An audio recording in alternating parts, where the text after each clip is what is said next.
As a result of my Voice to Visibility program, my clients have not only increased their visibility, they've catapulted their credibility and made an impact with their audience and income in 60 days or less, just by hitting that live button. And I am so looking forward to individuals. I'm looking for individuals like you that want to hit that live button to become fearlessly visible online. And I'm so excited to bring on my guest today, Cindy Collie. She has done just that.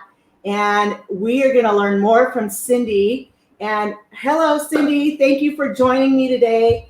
And so grateful to have you here on board. Boy, did we have a hiccup last night, didn't we? Right. We did. Yeah, we went on to do live. Normally I go live every Thursday evening around 5 o'clock Mountain, 4 p.m. Pacific. And Cindy's gotten a new camera, a new mic, and she looks beautiful. And you know what? The tech was not going to stop us this week. So that's why we're here. And Cindy, I would love for you to share with our audience a little bit about yourself. So tell us about, who is Cindy Collie? Thank you, Crystal. I so appreciate your program. I live in my hometown. I went through public school and I had a dream. And my dream was choices. And as a teenager, I perceived choices equaled going to college. But my family couldn't afford that. So I made the choice to enlist in the United States Air Force, and I served our country for 6 years. And due to that opportunity, I also attained the GI Bill to go to college. And I used up every dime of it, and I got 3 degrees out of the deal, and I got my dream. And my dream was to teach high school language arts. And I did that career field for a couple of years. And then I found out, just, you learn about your own self through your own gut reactions, right? Right. I actually went back into my dominant career field that I learned in the Air Force, supply chain management. So I found out recently, in the last couple of years, that the ASVAB test that I took, the battery of tests for vocational school, it's 70% accurate. I'm going, you've got to. Yeah, it's like, really? Really? And if I ever was told that statistic before, I never did understand it. Right. I'm going, oh my goodness, what could we have done with our lives at age 15, 16 to not dictate what we do in life, but channel us in the right direction sooner than later, proactively rather than reactively, by design, not by default. Yes, I love this. I know, I heard you have the ability, you've learned and have done so much in your career field. And share with the audience, Cindy, where all of this has led you. You are kind of going down that path. Right. It's like this, I really butt into kids' businesses. It's like, so I walk up to a young person that doesn't even have a driver's license yet, and I said, so can you kind of tell me sort of what you think you want to do? And and it's not so much that they don't know conceptually. It is, we usually don't have the verbiage to explain what we're making a summation for in our lives. Right. To piece it together, all the puzzle pieces out there. And as you know, I'm going through it, I'm sure you are too, and the people around us, we're in decision fatigue. There's so many we are. To make. And so, if anything, even though it can be used for any person 14 years old and on up, our age, is to help guide that young person sooner than later. So what? He or she's more confident that they are making the right decisions. Right. I mean, and I look back and look at how much I know we spent on our college degrees, and how that has honestly, Cindy, you and I have shared and talked about this, how I'm not doing anything, I went to college mainly for the social skills. It was the social skills and getting out. And what is your ability now in going through what you have, obviously, and we're baby boomers, right? Right. It's just, this is the rise of the entrepreneur. Don't you agree? I mean, totally. Yeah. Totally. What, and so the sad thing is, our educational system, which we were raised with, which is actually agrarian and 300 years old, has morphed. And our educational system has not necessarily been proactive at going down these channels to where we want our basic education, right? We want to understand about literature, about math, about social studies, of government and history. We want those concepts. Yes, we do. That's Right. to stabilize humanity is, but how can I then channel it for me that's unique to me? Yeah. And so I'm aware of why I'm making a decision. And it's not that I'm against college. I mean, I loved it. I was in college for 9 years. Yeah. What I'm really advocating now is to be a lifelong learner. Right. And so does that mean I'm going to go on the job training and have a mentor to teach me? Does it mean I go to vocational school, technical college? Does it mean I go to community college, university, an aviation university? Where does it mean that I go for those resources? Right. And basically, predominantly finding out what your learning style is. So then you can apply whatever information comes to you in your learning style, and to be a lifelong learner, which you and I are, i.e. development. It's lifelong learning. Well, absolutely. We're constantly learning. This is how we grow. This is how we evolve. Right. And I know it took me 50 years to find out what I wanted to do, what I wanted to be when I grew up. And it's shifted even in the last couple of years. Right. You guys, and we can't do it alone. This is something that, for these young kids and not being able to make those kind of decisions at a teenager, I mean, it's so difficult. So, and I know this having raised two daughters, and I'm just so proud. They are actually learning and have learned and are in the fields that they actually studied in college, which kind of blows my mind because that is not normal.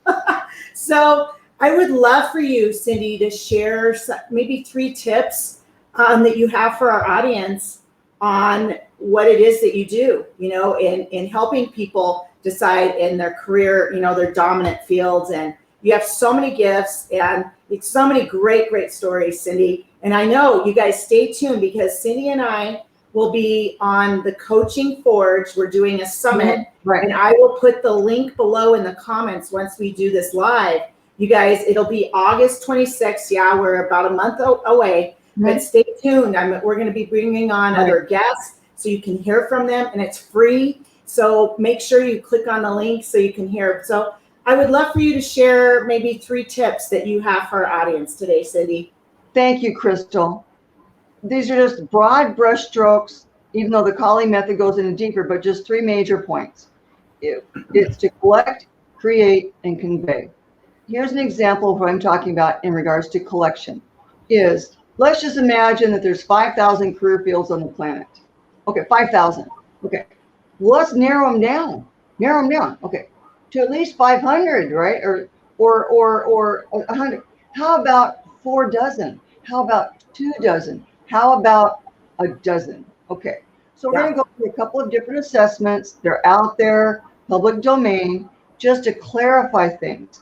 As an example, Myers-Briggs, DISC, Marcus Buckingham. There's many attributes out there, correct? So here's another example, and I'm going to refer to it, is the ASVAB test. Okay. This is just an example of where, not that everyone wants to go in the military, but it's another battery of tests that are out there. They're accessible online to narrow down those fields. Okay. So let's say we're going to collect, let's just say 2 dozen initially, right? Okay, so rather than 5,000, now we've got this itty bitty bucket for crystal that's unique to crystal. Okay, and then we use different assessments and just to get another. It's like looking at it's like looking at this box, right? Right. If we look at it from different perspectives, it's still a box. Okay, so we're going to look at you from different perspectives, and pretty soon we're going to see commonalities. So we're collecting this information. Okay. Then how do you create a path, an idea about you, unique to you, that you can live with, right? So we're going to create a plan. So creating what? Okay, these different assessments. Okay, I'm going to use, this is my favorite career field, underwater basket weaving. Okay, so now that I know I want to learn about underwater basket weaving, I really want to do that. That's what I want to do is, okay, where do you learn those skills? Do you learn it from a local basket weaver? Do you learn it from a scuba diver? Do you learn it at which institution teaches these skill sets? Correct? Okay. Right. Then we're going to figure out financially are there in-state opportunities or out of state? And then which schools or institutions teach the skill set I want to learn? Right. We figure out financially what is it we can afford to do in order to get your path. Now, even though I went in the Air Force, I really would have liked to have gone to college right after high school. My family couldn't afford it. So a detour, I still got my dream fulfilled. So there's multiple paths to take. There's multiple ways to go from Seattle to Disneyland. Right.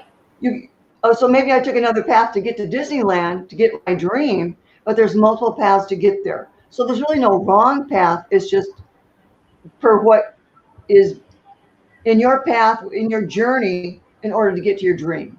Okay. Right. The last part is to then, how do you convey that to the marketplace, to your school setting? Okay. Now that you know this, okay, here's my 24 career fields. I've narrowed it down to a dozen. Okay. All right. Well, now you know why you want to join that club in school versus that club. Right. You join 4-H, maybe 4-H for sewing as a 4-H for pigs, right? I mean, 4-H is a great program. Scouting is a great program. Now you know why you want to get that badge. Okay. Yeah. You know why you would need a mentor. Ooh, I want to learn about plumbing. Mom, Dad, who do we know that's a plumber? Well, son, you're going to be a truck driver. No, I want to be a plumber. Okay. Now we're going to gather the resources around us to help get us to where we want to go to get those mentors proactively rather than reactively. Yes. So, okay. Now, another thing that I want to also recognize is Crystal has a unique creativity, right? Yes. Here's mine. I'm not a you have a very unique creativity. You're going to share it with our audience today. I am. Okay. Now, this is me. I do calligraphy. Yes, beautifully. Okay, thank you. And I love doing it. I learned how to do it. I've been doing it for a long time, and it benefits other people because I give them creative energy. It's from me to you. It's very personal, correct? Yes, but that's mine. Someone else that could be making pies. Someone else that could be checking your tire pressure. Someone else that could be that I make wooden bowls. We all are creative in some way, shape, or form. So so that's part of our mix. Is how is it I convey me to the world? So now another aspect, and we've been working on this, Crystal, because you're my mentor and my accountability coach, and you helped me get online to learn those skill sets. Okay. Is I'm writing a book. May I show my book to you now? Yes, I would love to see your book. So yes, how to be the lead dog of your life. I love it, Cindy. It's the Collie method. So you are developing a Collie method, a program. And Julie, thank you for joining us. Karen, I want to say hello. Yes, Cindy, going down the right path. And are you the lead dog in your dominant career field? And I know you and I have talked about this, Cindy. There's so many people that go through life not living their purpose, their dream. And yes, Julie, you're right. It's all about the who, what, the why. And, share a little bit more about that. You've had some successes along the way with many people in your family and helping them the dominant, share a little bit, about that and some of the recent examples that you've had, taking people through the Collie method and becoming the lead dog in your career dominant field. Thank you. What? It actually amazed me, to tell you the truth. Okay. So there's an aspect of also of my program to learn okay, so let's think of a freeway is the highway of life is, so here's your lane for your career fields that you're kind of pivoting through. And it's not just one or two. We need to be able to pivot given our economy, correct? Yes. We're all learning Yes. that right now. Okay. Okay. Now the next lane attached to it, right next to it, so they kind of weave together, is what is your lane of influence in society? Mm. When I found out my lane 2 years ago, I was stunned. Yeah. Not that I didn't agree with it. I believe that's what it was. Is, oh my ever loving goodness, I have been doing this by default my whole life, not by design. Right. And so then, this is it's an opinion. I have no statistics about this. I think people could easily become depressed or unhappy because they don't feel fulfilled because they're not in their lane of influence. Right. Okay, so I told I you. love this part, and you, Right, yeah, right. you dive in deep with Right. What is that? What is the analogy? It's the mountain of influential. I mean, explain that, Cindy. Right. I love this piece. Right. There are 7 areas, lanes of influence. Some call them pillars. Some call them mountains. And to figure out which lane for you to travel in is, oh my goodness. So here's my analogy. So I become the Valkyrie. Dun, dun, dun, dun, dun, dun, is, you will know. Yeah. You're an influence in the world. You'll know it by traveling in this lane. Whether you ever get feedback or not, you will know you're influencing somebody. Okay. And then ultimately, which we all want to know, has my life had significance? Yes. Very important. And I'm not saying this is a kicker. It's not for teenagers. It is everybody on the planet wants to know, have I been a positive influence on somebody? And number 2, has my life had significance? We don't want to go to our deathbed regretting we didn't do something. Well, yes. Okay. So the career field is just the way to go down the pike, right? Right. But this area of influence, you marry the two together. Here's an example. Okay. So let's do influence first. I helped 2 teenagers in 5 minutes each figure out their lane of influence. Wow. One's in one's in middle school, one's in high school. Okay. So how did you do this? Okay. So I did a muscle test. Okay. And so therefore, it's very simplistic. It's non-invasive. There's no disrobing. It can happen in the public. You don't need to be in a private setting. It could just be more like one-on-one. Okay. So I ran the persons through a series of maybe even a dozen questions, and I let the person's body give the response. So you're not trying to please me. No. What is your body saying to you? And here's their energy. It's that, yes, I love this. So here's an example of the questions that, I take it deeper, but just like an example. Okay. You give 2 negative questions and then a positive question. You mix and match. So you're standing still, flat-footed, and just your hands relax down to your side, your knees a little bit apart, not really far. Okay. Right. Then you're going to ask your body a question that's negative, that you know is negative. And here's the dominant question I like, because we all know it's the biggest drug, is sugar is good for me. Ooh. So, okay. So it's not me saying that it's good for you. What does your body tell Crystal? Is it good for you or not? Right? No. Okay. Yeah. So these kids were probably blown away. At the the response. Right. So if it's a positive, if it's a good thing, sugar is good for me. Your body will sway a little bit forward. If it's Okay. negative, your body's going to sway a little bit back. It's very subtle. Sometimes it's very definitive. Okay. Yeah. Then another question would be, my name is Bozo the Clown. Yeah. Okay. So does your body move forward or backwards? Right. So Forward. No, No, backwards, because it's, backwards. That's right. Then Yeah. you ask yourself, my name is Cindy Collie. Collie, and you'll move forward just move forward. gently, ever so slightly. Right. Now you know how your body will react.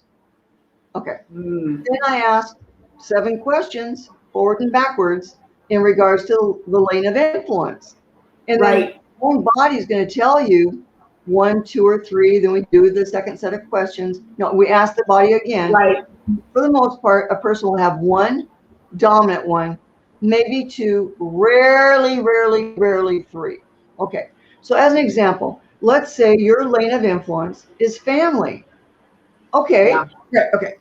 And you want to go teach, here's an example. You want to go into cosmetics. Right. All right. So you want to make sure the family looks good. So there's your career field over here as it applies to your lane of influence. Right. Why are you doing something? You want to go teach high school for what reason? Why? Yeah. To teach this lane over here. Right. You want to become a carpenter, like my late dad, my brother, and I've got uncles that were carpenters, dominant career field, my family but why do you want to do that? Oh, Yeah. I want to make sure people are educated about green building or something like that. Right. So here's your career field, but this is the reason why you're doing it. Yeah. And you marry the 2. Yeah. And I love that. And, I know myself in my book, you brought up a very important point in the Authentic Driven Life that I wrote and my workbook. And it was in the last chapter. Right.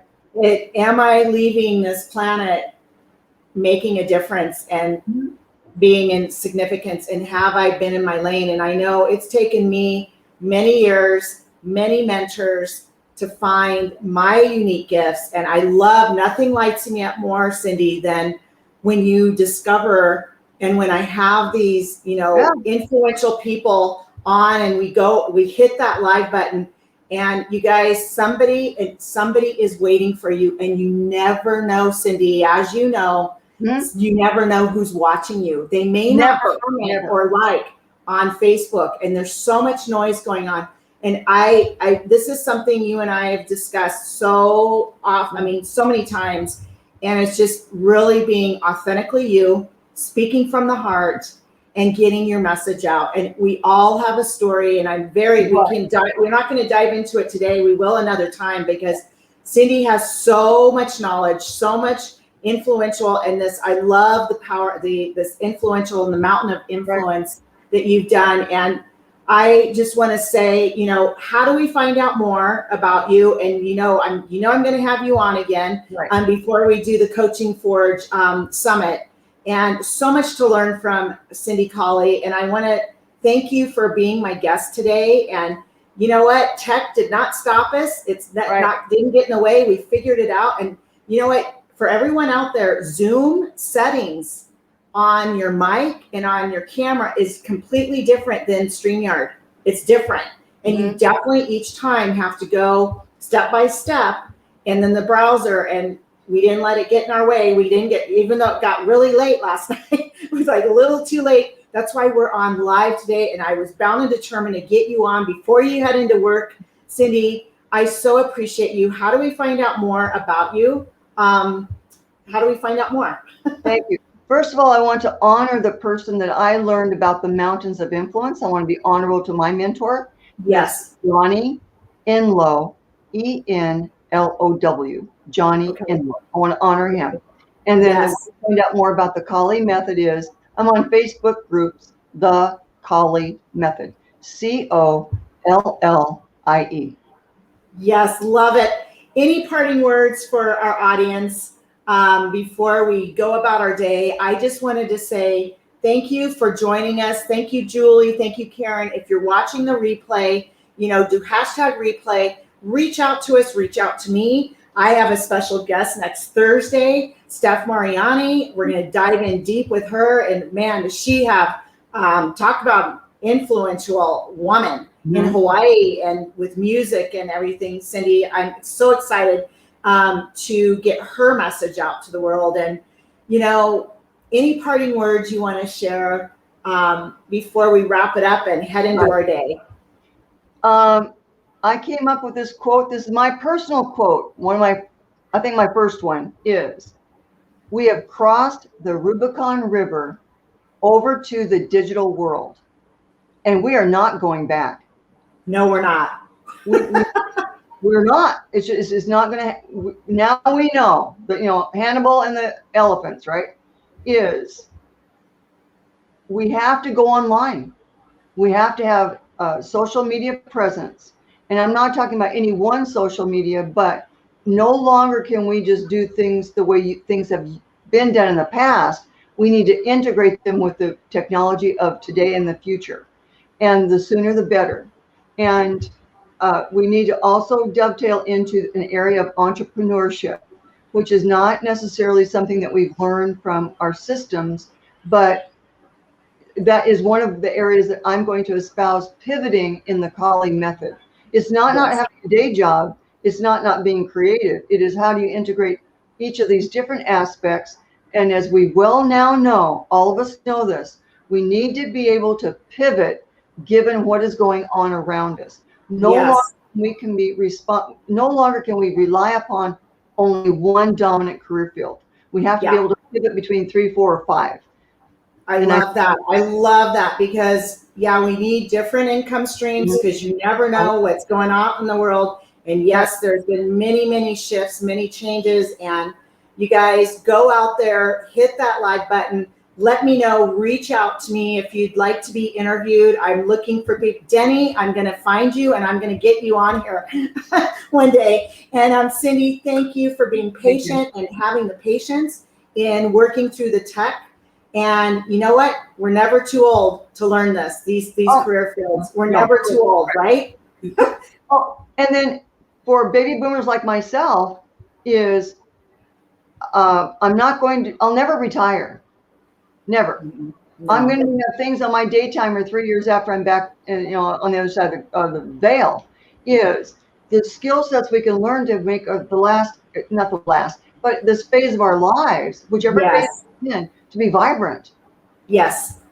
Yeah, I love that. Well, thank you. Have a wonderful day, Cindy, and take care, everybody. And we will see you soon. Go out and make it a great day. Go out and hit that like button. Bye.